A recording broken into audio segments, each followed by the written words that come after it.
What's up? This is my bike. I got an update from last time. It's still the '08 kink whip frame.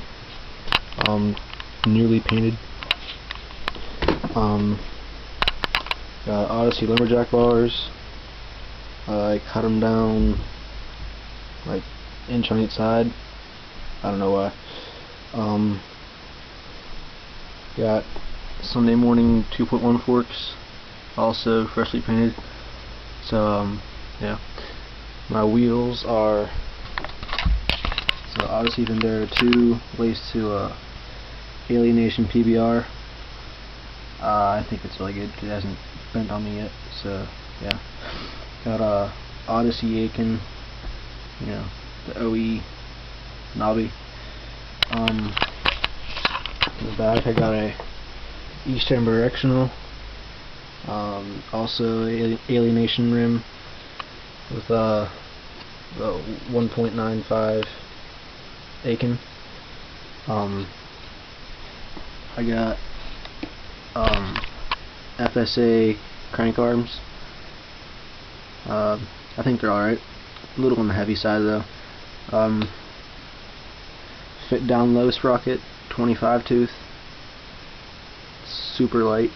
Also got FSA bottom brackets bearings.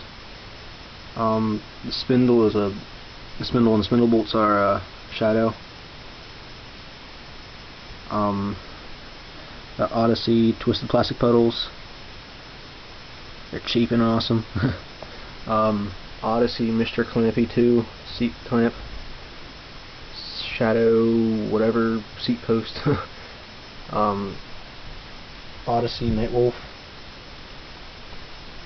It's alright. Got an Odyssey headset. It's nice and smooth. This is a Cult mind control stem. I just got into flipping it upside down, you know, the top load style. What else? The chain, I don't really care. It's a chain. When I ride pegs, I ride these Odyssey JPEGs. They're the regular ones, I guess. I don't know. But yeah, subscribe if you want. Peace out.